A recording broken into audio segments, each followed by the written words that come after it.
Hey guys, welcome to the channel. Hope you are well. I'd be lying if I said I wasn't a little disappointed today. I was hoping for a breakout with the tech sector. I was hoping for a continued run with our favorite stock, Micron. We didn't see it, but we saw some great signs and some great signals that give me optimism for tomorrow. I'm going to break down everything that happened today. There's some major themes that are happening across the world that had impact on our markets today. In fact, we saw all three of our indexes were down. Dow Jones Industrial Average was down by about 0.5%. S&P was down by almost just over 0.25%. The NASDAQ was down just about 0.33%. So what is affecting those indexes in the market today?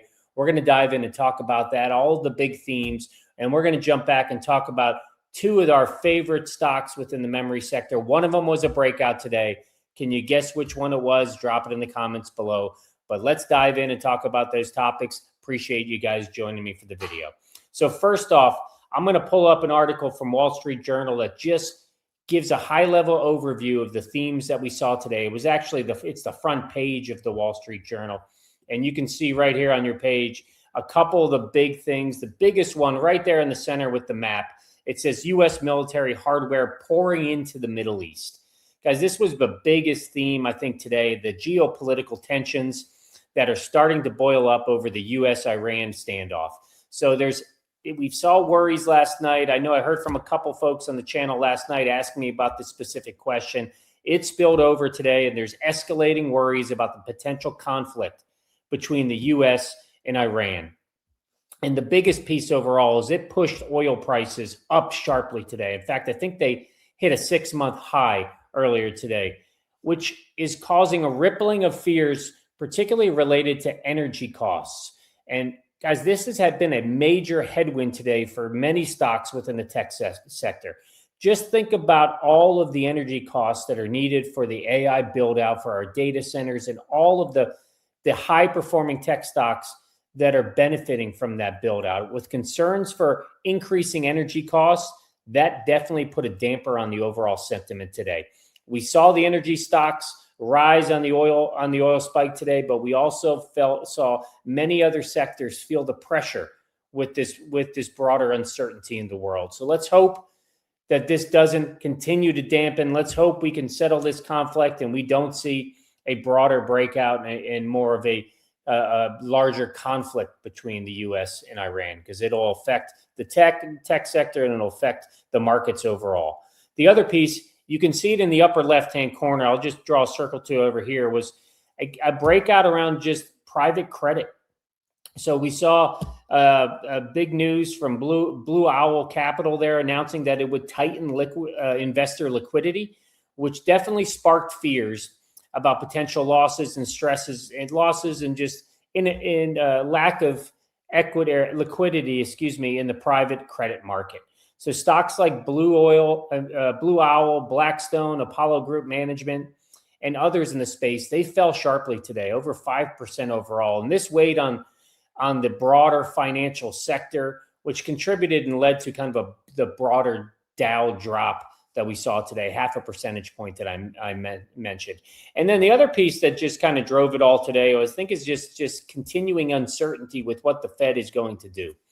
So we saw recent notes or minutes from the Federal Open Market Committee meeting that showed divided interest on what to do with interest rates. And this added to just more kind of sentiment and worry overall. I think we all feel that the Fed needs to cut the rates. It's been a while since that has happened.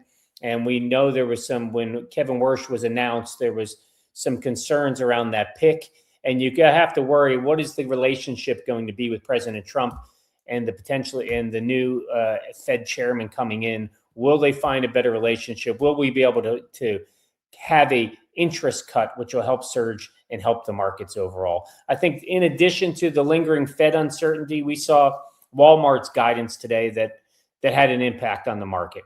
So Walmart's corporate earnings, they beat on sales and e-commerce, but they guided very conservatively moving forward on profits due to a somewhat unstable consumer environment. So that caused concerns as well as caused a little bit of de-risking today in the market. I think that's the biggest theme I saw today, is that it was a classic risk-off day.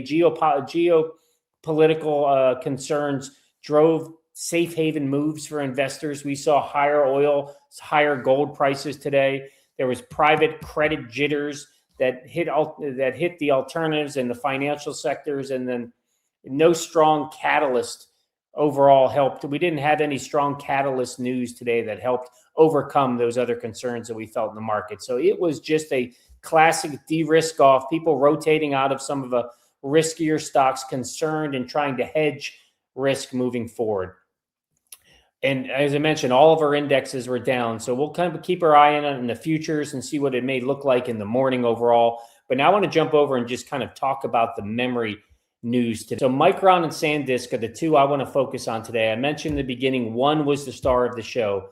It was definitely SanDisk today, but Micron had some great moves overall, really positive signals of how that stock responded. We're going to jump in and take a look at both of those, but they had very different paths today. SanDisk was definitely the cleanest winner because it finally cleared its share sale and a share sale hurdle that we saw from Western Digital the other day, and buyers rushed in. This was something that was sluggish over the stock yesterday, but we saw that the buyers, the big institutional buyers and retail buyers jumped in and they acquired that stock. It pushed it up quite a bit today. So I want to jump over and just take a look at SanDisk. We'll start there first because it was the star of the show. So let's jump over and just kind of take a look at SanDisk overall. You can see on the screen of where we finished today, $621 a share, picked up almost $21 a share today.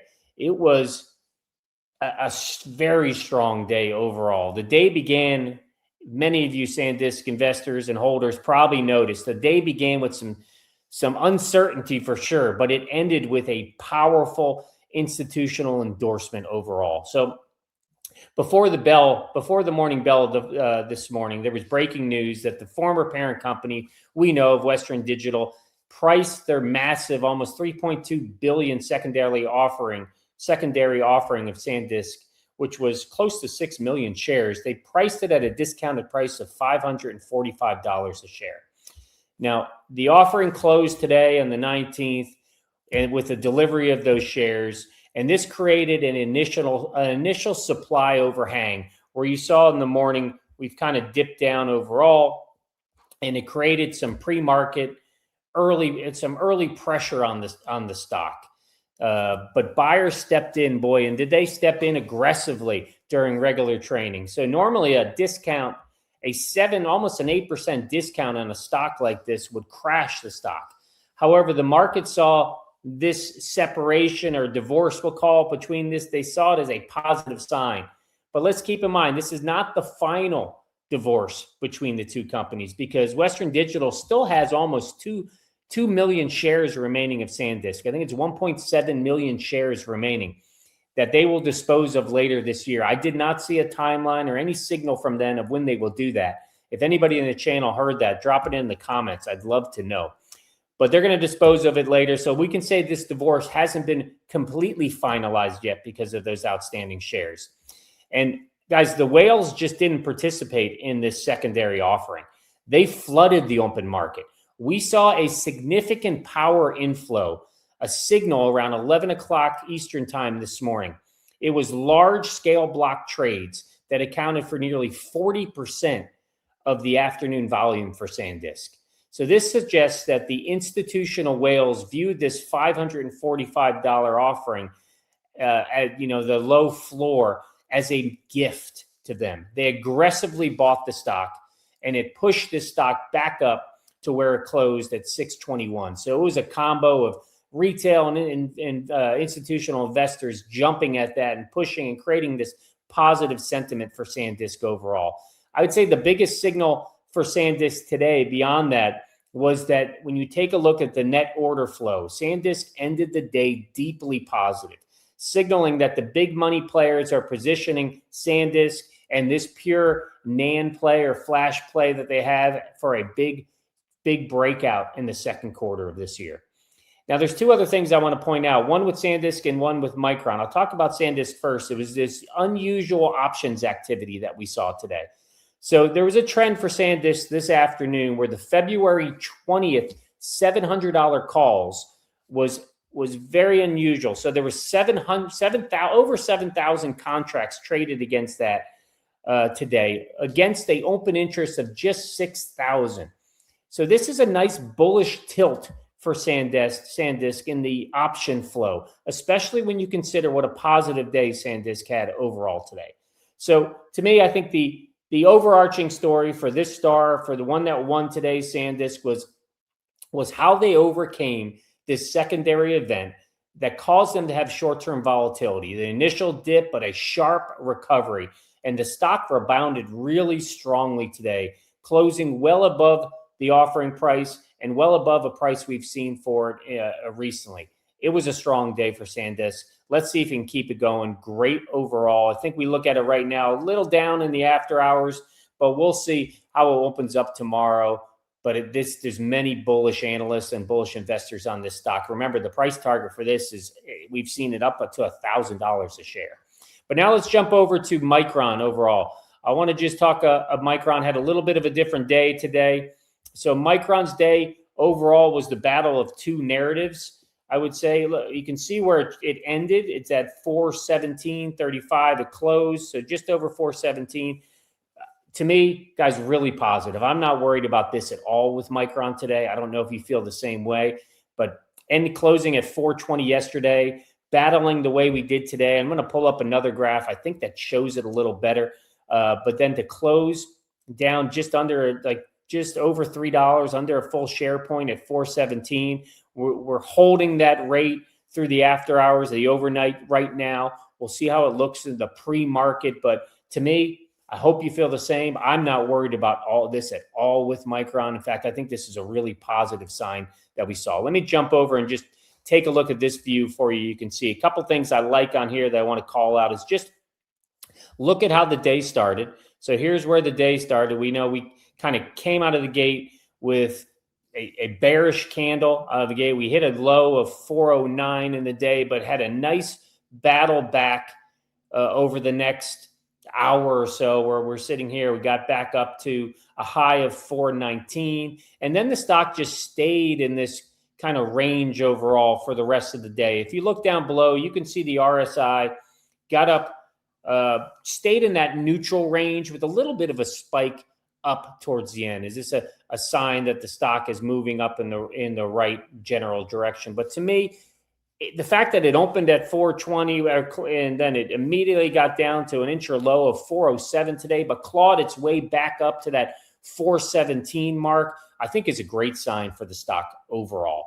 So let me jump back over here. So a great sign overall today for me. It's exactly what I wanted to see. We talked about setting this new floor for Micron. We said if we could break through that 412, and we know what it was about, that 419, I said in yesterday's video, would be the new floor. This would be the Tepler effect overall with the big whales coming in. They're kind of setting this new floor. And that's what we saw with Micron today. It just held.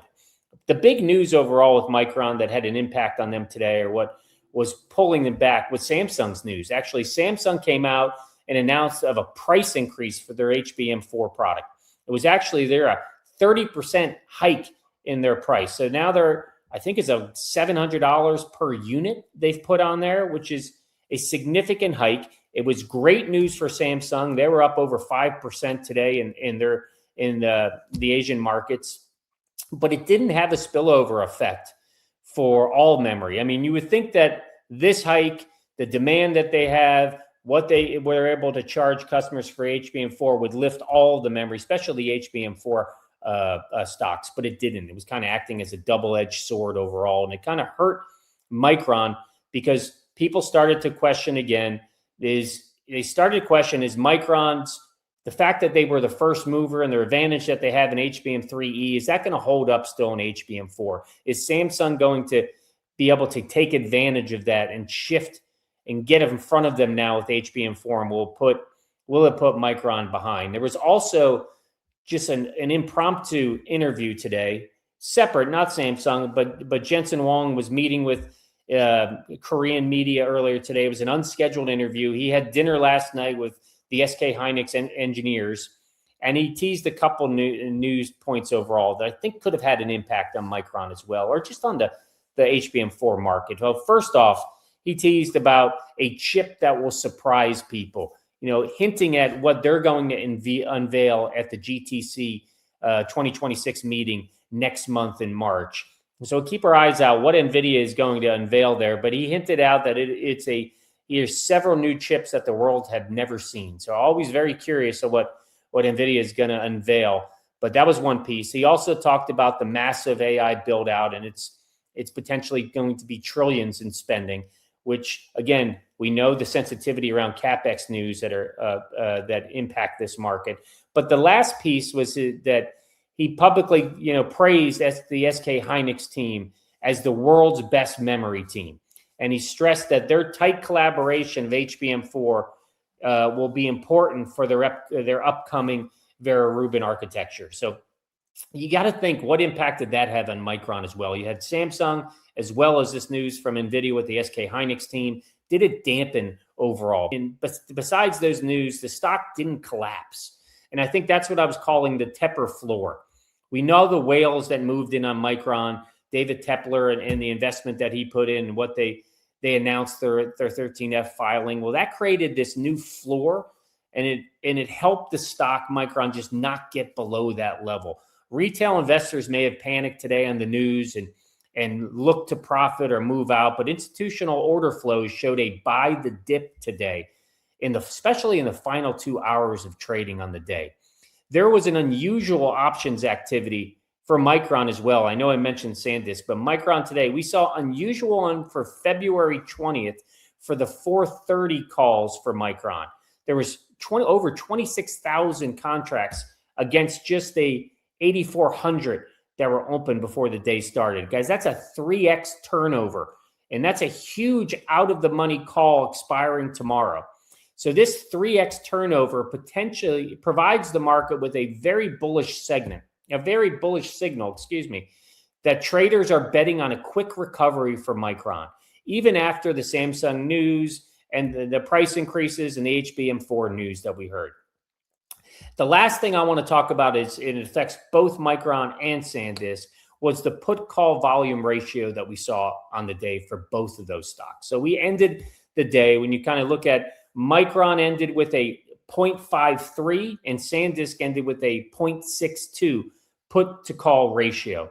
So even though the noise was, the news cycle was noisy today, particularly for Micron, the smart money is continuing to invest in buying calls at nearly a 2-to-1 clip for Micron and close to that for SanDisk. In fact, when you look at the daily volume and how it finished, the calls outweighed the puts for Micron of 1.89 to 1. And for SanDisk, it was 1.61 to 1. So these ratios for these stocks tell us that the bullish bets there are so many more bullish bets right now than bearish bets in the options world. In fact, the 1.89 call to put ratio for Micron means there were almost twice as many bulls betting on the trade today.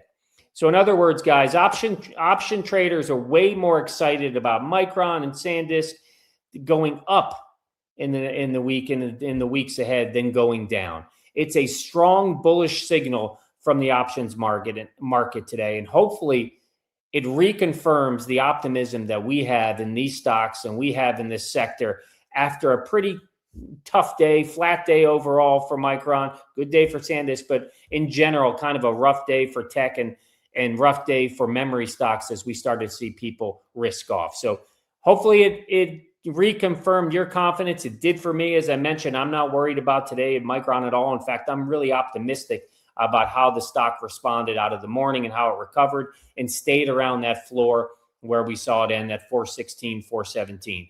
So if we continue to see what we saw today with traders and the retail investors piling into those option calls like we did, that's a great potential sign for us that there's good times ahead for these stocks. Let me know what your thoughts are, guys, but I hope you have a great night. Take care.